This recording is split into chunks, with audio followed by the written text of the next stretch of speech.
Europe దేశాలతో స్నేహం చేస్తూనే తెలివిగా అక్కడ ఉన్నటువంటి పరిశ్రమల్ని తన దేశానికి తరలించుకుపోవడం అన్నటువంటి అమెరికాకి చేతనైనటువంటి ఒక సూత్రం. యూరప్ దేశాలు ఇది గ్రహించేలోపే వాళ్ళ దేశంలో ఏంటంటే మన దగ్గర ఇదివరకు ఉన్నటువంటి దిక్కుమాలిన కార్మిక చట్టాల తరహాలోనే ఉన్నాయి. ఆ కార్మిక చట్టాలను బేస్ చేసుకుని మన దగ్గరికి ఇండస్ట్రీ పెట్టడానికి ఎవడొచ్చేవాడు కాదు. అట్లాగే యూరోప్ యూనియన్లో కూడా ప్రజాస్వామ్యం, పౌర హక్కులు ఇట్లాంటి వాటికి ప్రయారిటీ అన్నటువంటి పేరుతో కార్మిక చట్టాలన్నీ బాగా పటిష్టంగా చేసి తద్వారా అక్కడికి ఇండస్ట్రీ పెడితే కనుక కార్మికుల నిబంధనలకు ముందు లేదా కార్మికులతో కుదుర్చుకున్న ఒప్పందాల కారణంగా మనం ఏమీ చేయలేము అని గ్రహించేసి పరిశ్రమలు భయపడేటటువంటి దశ క్రియేట్ చేసేది అమెరికానే, ఆయా ప్రభుత్వాలతో మాట్లాడి. ఆ తర్వాత ఆ కంపెనీలకి ఆశ్రయం ఇచ్చేది అమెరికానే. ఇప్పుడు శాంసంగ్ సంస్థకి ఇట్లాంటి వెసులుబాటే కల్పిస్తోంది అమెరికా.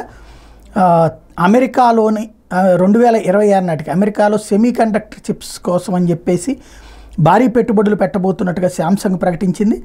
అమెరికాలోనే పెట్టబోతున్నట్టు. ఇకపోతే బైడెన్ అడ్మినిస్ట్రేషన్ ఈ నేపథ్యంలో శాంసంగ్కి $6.4 బిలియన్ గ్రాంట్ మంజూరు చేసేటట్టు, ఇది చిప్ ప్రొడక్షన్ పెంచేందుకు టెక్సాస్లో దీనికి తగినటువంటి ఏర్పాట్లు చేస్తాం సెమీ కండక్టర్ మ్యానుఫ్యాక్చరింగ్కి అన్నటువంటి విషయాన్ని ప్రకటించింది.